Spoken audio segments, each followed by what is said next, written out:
आज का हमारा जो सब्जेक्ट है वो है बीएनएस। ठीक, बीएनएस को हम समझेंगे कि इसको कब लागू हुई और कब इसमें राष्ट्रपति की स्वीकृति दी गई। ठीक, तो सबसे पहले हमें बता दें 25 दिसंबर 2023 को राष्ट्रपति की स्वीकृति दी गई और 1 जुलाई 2024 से इसको लागू कर दिया गया। ठीक, तो इसमें धारा कितनी हैं? 358 धाराएं हैं और 20 इसमें अध्याय हैं। सबसे पहला जिसकी धारा 1 है, संक्षिप्त नाम, प्रारंभ और लागू होना। तो इसमें क्या है? इसमें आपका इसका नाम है अधिनियम का और कब इसको लागू किया गया है और कब इसको राष्ट्रपति की स्वीकृति दी गई है, वो इसके बारे में बताया गया है। सबसे पहले इसकी जो क्लोज है, ठीक, इसमें इसका नाम दिया गया है। इस अधिनियम का संक्षिप्त नाम भारतीय न्याय संहिता 2023 है। यह उस तारीख को प्रवर्त होगा जो केंद्र सरकार राजपत्र में अधिसूचना द्वारा नियत करे। ठीक, ये जो अधिनियम है ये उसी तारीख को इन्फोर्स किया जाएगा जिस दिन केंद्र सरकार इसको स्वीकृति देती है, ठीक, या नियत करती है, उसकी जो तारीख है। तीसरी है इसकी प्रत्येक व्यक्ति संहिता के उपबंधों के प्रतिकूल प्रत्येक कार्य को या लोभ के लिए जिसका भारत के भीतर दोषी होगा इसी संहिता के अधीन दंडनीय होगा, अन्यथा नहीं।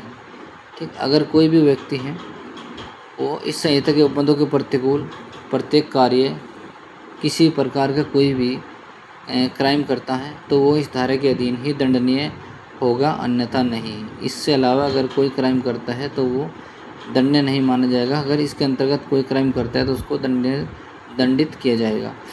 फोर्थ क्लोज है इसकी, भारत से परे किए गए किसी अपराध के लिए जो कोई व्यक्ति भारत में तत्समय प्रवर्त किसी विधि के अधीन विचारण का पात्र हो, भारत से परे किए गए किसी कार्य के लिए उसे इस संहिता के उपबंधों के अनुसार ऐसा बरता जाएगा मानो वह कार्य भारत के भीतर किया गया था।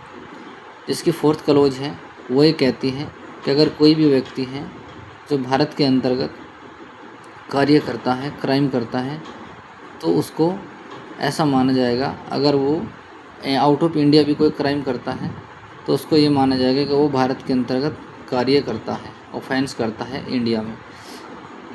चलो, फिफ्थ क्लोज है इसकी, इस संहिता के उपबंध ए भारत के प्रत्येक और परे किसी स्थान में भारत के किसी नागरिक द्वारा, ठीक है, जो भारत आउट ऑफ इंडिया या भारत के किसी स्थान में किसी नागरिक द्वारा कोई क्राइम किया जाता है। बी क्लोज है इसकी, भारत में रजिस्ट्रीकृत किसी पोत या विमान पर, चाहे वह कहीं भी हो, किसी व्यक्ति द्वारा, अगर कोई भी विमान है या पोत है जो भारत में रजिस्टर्ड है, उसके द्वारा कोई घटना घटित की जाती है तो ये माना जाएगा कि उस जो घटना हुई है वो भारत के अंदर हुई है। इसका डी है डी कह रहा हूँ, सी, भारत में अवस्थित किसी कंप्यूटर संसाधन को लक्ष्य बनाकर भारत से बाहर और परे किसी स्थान पर किसी व्यक्ति द्वारा, अगर कोई भी व्यक्ति है भारत के अंतर्गत किसी भी कंप्यूटर को संसाधन बनाकर या लक्ष्य बनाकर, ठीक, किसी अन्य कंट्री में कोई क्राइम कराएगा या करेगा तो उसको इस धारा के अधीन दंडनीय माना जाएगा। किए गए किसी अपराध को भी लागू है। स्पष्टीकरण क्या कहता है इसका? इस धारा में अपराध शब्द के अंतर्गत भारत से बाहर किया गया ऐसा प्रत्येक कार्य आता है जो यदि भारत में किया गया होता तो इस संहिता के अधीन दंडनीय होता।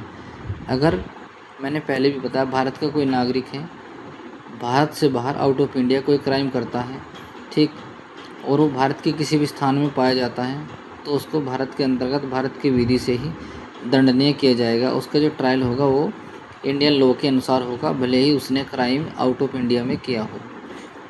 दृष्टांत इसका क्या कहता है? क्या जो भारत का नागरिक है, भारत से बाहर और परे किसी स्थान पर हत्या करता है, ठीक, आउट ऑफ इंडिया या किसी अन्य स्थान पर उसने मर्डर कर दिया, ठीक है, और ऐसा कि किसी स्थान में जहाँ वह पाया जाए भारत में, अगर किसी भी स्टेट में किसी भी डिस्ट्रिक्ट में वो पाया जाता है तो उसका जो ट्रायल है वो वहीं किया जाएगा जहाँ पर वो पाया जाता है और वहीं उसको दोषित किया जा सकता है। इसकी 6 क्लोज हैं, इस संहिता में की कोई बात भारत सरकार की सेवा के अधिकारियों, सैनिकों, नौसैनिकों या वायुसैनिकों द्वारा विद्रोह और अभित्यजन के दंडित करने वाली किसी अधिनियम के उपबंधों के किसी विशेष या स्थानीय विधि के उपबंधों पर प्रभाव नहीं डालेगी। ठीक है, कोई भी अगर किसी की लोकल विधि है, कोई कस्टम है, ठीक, कोई रूढ़ी प्रथा है जो पहले से चली आ रही है, अगर उनके वहाँ वह रूढ़ी उसको परमिशन देती हैं तो ये माना जाएगा कि उसने कोई क्राइम नहीं किया है, उस विधि पर कोई प्रभाव नहीं डालेगी जो उनकी स्थानीय विधि है, लोकल जो लॉ है। चलो नेक्स्ट है इसकी सेकंड लॉ, धारा 2 में परिभाषाएं हैं। इसमें पहले 52A तक थी, अब इन्होंने क्या किया, BNS में बदल दिया, अब धारा 2 में ही इसको कर दिया गया है 39 तक, 1 से लेकर 39 तक, 2(1) से लेकर 39 तक। 1 में क्या है, कार्य है, कार्यों की एक आवली का घोतक उसी प्रकार है जिस प्रकार एक कार्य का, ठीक है, कार्य कोई भी हो, लीगल चाहे इलीगल, वो दोनों तरीके से इसको इसमें डिफाइन किया गया। कार्य होता है। जीव जंतु से मानव से भिन्न किसी जीवधारी अभिप्रेत है, ठीक, जो मानव प्राणी नहीं है और जो जीवधारी हैं उन्हें हम जीव जंतु के रूप में जानते हैं। 2 इसका कहता है, तीसरी क्लोज है इसकी, बालक से 18 वर्ष से कम आयु का कोई व्यक्ति अभिप्रेत है। ठीक है, बालक से मतलब है उसमें स्त्री हो या पुरुष हो, अगर जिसकी आयु 18 वर्ष से कम है तो उसको हम बालक की श्रेणी में रखेंगे। 4 में है कूटकरण, फोर्थ इसकी जो क्लोज है, डेफिनेशन 2 की जो फोर्थ है, कूटकरण कोई व्यक्ति जो एक चीज़ को दूसरी चीज़ के सदस्य इस आशय से बना करता है कि वह उस सदस्य से प्रवंचना करे या वह संभाव्य जानते हुए करता है कि तत्व द्वारा प्रवंचना की जाएगी, वह कूटकरण करता है। ठीक है, अगर कोई भी व्यक्ति है, जैसे आपके नोट हैं, ठीक है, भारतीय करेंसी है, उसकी कोई डुप्लीकेट कॉपी करता है, उसके सेम टू सेम एज ऐसे उसको छापता है, ठीक, या उसमें थोड़ी बहुत भी कुछ कमी पेशी करता है, तो ये माना जाएगा कि जो है उसने कूटकरण किया है। स्पष्टीकरण इसका क्या कहता है, कूटकरण के लिए आवश्यक नहीं है कि नकल ठीक वैसी ही हो। ठीक है, ऐसा नहीं है कि उसमें एज इट इज़ ऐसी ही छापी गई हो, उसमें थोड़ा बहुत डिफरेंस भी हो सकता है। चलो दूसरा स्पष्टीकरण इसका क्या है, जब कोई व्यक्ति एक चीज़ को दूसरी चीज़ के सदृश कर दे और सादृश्य ऐसा है कि तद्वारा किसी व्यक्ति को प्रवंचना हो सकती हो।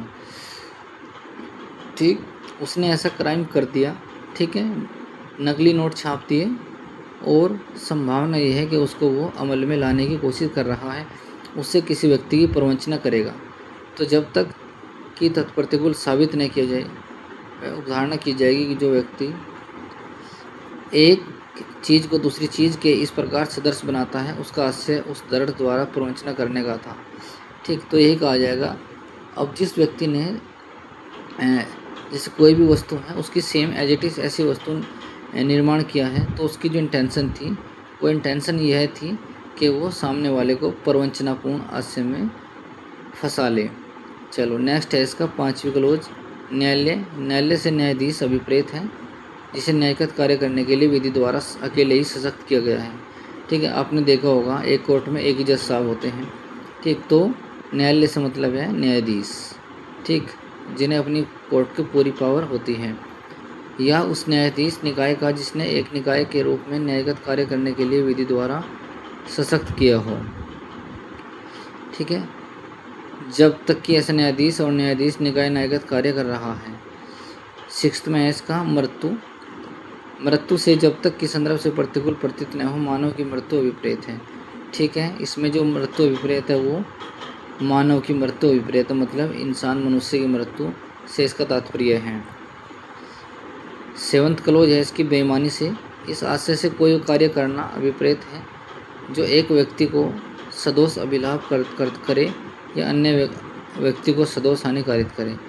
ठीक, बेईमानी का मतलब ये है कि एक वो जो चाह रहा है कि एक व्यक्ति को तो मैं नुकसान पहुंचा दूं और एक का मैं फ़ायदा कर दूं। ठीक, तो उसे बोलते हैं बेईमानी से। 8वीं इसकी क्लोज है, दस्तावेज डॉक्यूमेंट्स से कोई ऐसा विषय अभिप्रेत है जिसको किसी पदार्थ पर अक्षरों, अंकों या चिन्ह के द्वारा साधन द्वारा उनसे एक से अधिक साधनों द्वारा अभिव्यक्त या वर्णित किया गया हो, और इसके अंतर्गत ऐसे लोग इलेक्ट्रॉनिक और डिजिटल अभिलेख भी है जो उस विषय के सक्ष्य रूप में उपयोग किए जाने की आश्रित हो या उपयोग किए जा सकेंगे। ठीक है, कोई भी अगर आपका दस्तावेज है, चाहे वो इलेक्ट्रॉनिक हो, ठीक किसी भी प्रकार का है, तो उसको हम दस्तावेज कहेंगे। साधनों द्वारा या एक पत्थर द्वारा, अंकों द्वारा किसी प्रकार से लिखा गया है तो उसको हम कहेंगे कि वो जो है दस्तावेज है।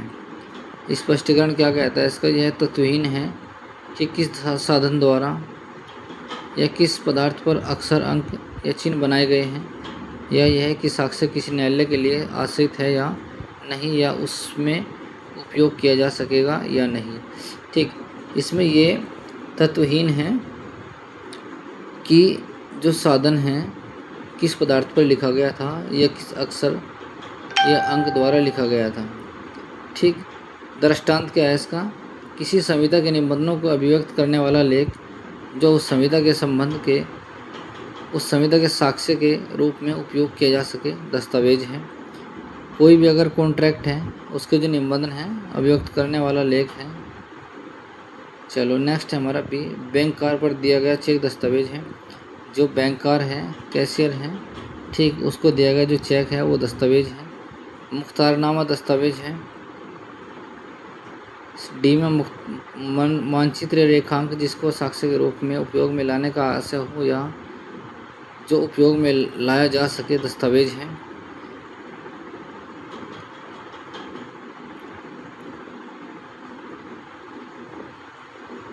चलो इसकी जो तीसरी क्लोज है, मुख्तारनामा दस्तावेज हो गया। डी है मानचित्र या रेखांक जिसको साक्ष्य के रूप में उपयोग में लाया जा सके या आशय हो। डी में है जिस लेख में निर्देश या अनुदेश अंतर्विष्ट हो वह दस्तावेज है। ठीक, अगर कोई भी ऑर्डर है उसमें लेख है या आदेश है तो वो भी एक प्रकार का डॉक्यूमेंट्स ही है।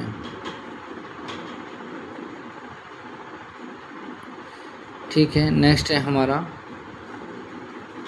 इसका दृष्टांत मैंने आपको बता दिया। किसी संविदा के निबंधों के अभिव्यक्त रूप करने वाला लेख जो उस संविदा के साक्ष्य के रूप में उपयोग किया जा सके, दस्तावेज है। बैंक कार पर दिया गया चेक दस्तावेज है और मुख्तारनामा दस्तावेज है। स्पष्टीकरण मैंने आपको इसका बता दिया। चलो एक इसका दृष्टांत है वो सुन लीजिए क्या है।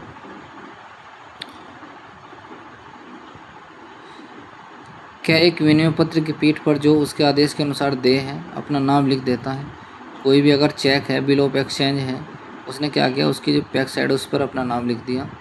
वाणिज्यिक प्रथा के अनुसार व्याख्या करने पर इस पुनर्पृष्ठांकन का अर्थ यह है कि धारक को विनिमय पत्र का भुगतान कर दिया जाए। पृष्ठांकन दस्तावेज है कि इसका अर्थ उसी प्रकार से लगाया जाएगा मानो हस्ताक्षर के ऊपर धारक को भुगतान के लिए शब्द का या उस पर भाव शब्द का प्रयोग लिख दिए गए हैं। चलो आज के लिए यहीं तक, कल हम यहीं से स्टार्ट करेंगे अपना नेक्स्ट लेक्चर।